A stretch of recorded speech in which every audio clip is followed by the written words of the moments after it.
আজকে রান্না করব বড়া দিয়ে কই মাছ কষা।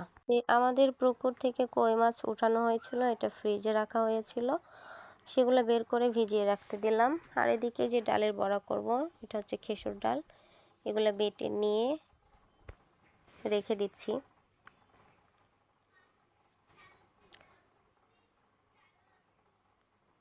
আমার সম্পূর্ণ ডাল বাটা শেষ, এখন রান্নার প্রসেসে চলে যাব।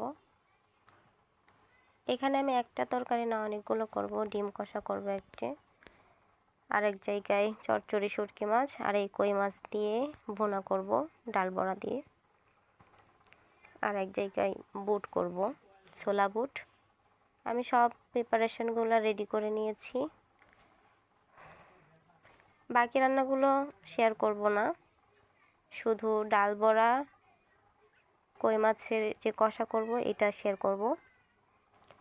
তা আমি রান্না বসে দিয়েছি, এই জায়গায় কড়াই বসে দিয়েছি, গরম হয়ে গেছে, তেল দিছি। মাছগুলো আগে ভালো করে ভেজে নেব। আর কই মাছ ভাজি করে ভুনা করলে এটার টেস্ট অনেক বেশি হয়। তো আমি প্রত্যেকটা মাছ দিয়ে দিয়েছি, একসাথে এগুলো ভেজে নেব। মাছ ভাজার সঠিক একটা নিয়ম, মাছ ভাজার সময় ঢাকনা দিয়ে ঢেকে দিতে হয়, তাহলে মাছগুলো সুন্দর করে ওঠানো সহজ হয়ে যায়, কোনো সমস্যা হয় না, মানে লেগে যায় না, মাছ ভাঙার সম্ভাবনাও থাকে না। তো মাছ ভাজা সম্পূর্ণ শেষ, সব উঠে নিচ্ছি। তেলগুলো ঝরিয়ে মাছগুলো উঠিয়ে নেব। আর এই তেলেই আমি প্রত্যেকটা বড়াগুলো ভেজে নেব। আমি একে একে সব বড়া সাইজ মতো দিয়ে দিচ্ছি, সুন্দর করে শেপ দেওয়ার চেষ্টা করছি।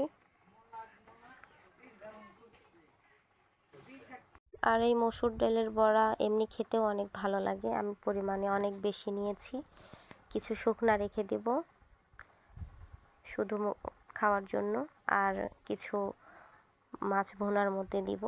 তো আমার বড়াগুলো ভাজা কমপ্লিট, সব বড়াগুলো এভাবে ভেজে উঠিয়ে নিয়েছি। এখন মাছ ভুনার পালা।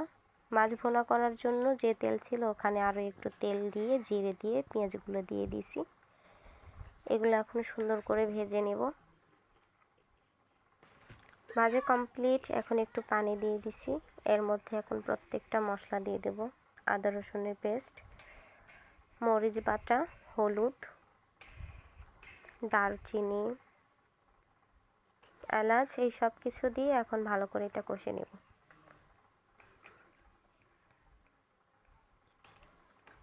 সুন্দর করে কষানো হয়ে গেছে, এখন একটু ঢাকনা দিয়ে ঢেকে দেব পেঁয়াজগুলো নরম হওয়ার জন্য।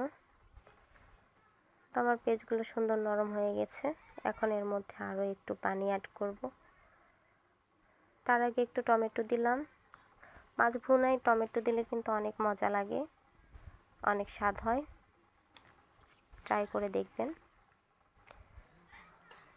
টমেটোগুলো মেশানোর জন্য ভালো করে অ্যাডজাস্ট করে নিয়েছি, আর বাকি পানি দিয়ে দিলাম।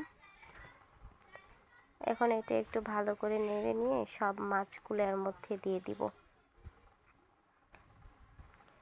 আমি একে একে সব মাছ এখানে দিয়ে দিচ্ছি, কই মাছগুলা। দেশি কই কিন্তু এমনিতেই খেতে অনেক মজা, আর চাষের যে একটা কই পাওয়া যায় ওই কই খেতে কিন্তু অনেক গন্ধ লাগে। তো আমার সব মাছ দেওয়া হয়ে গেছে, এখন বড়াগুলো এর মধ্যে আমি আস্তে আস্তে দিয়ে দেব। ঝোলের মধ্যে বড়ার পরিমাণটা একটু কম দেব, বেশি হলে ঝোলটা আবার একবারে মাখালো হয়ে যাবে। এখন ভালোভাবে একটু অ্যাডজাস্ট করে নিচ্ছি।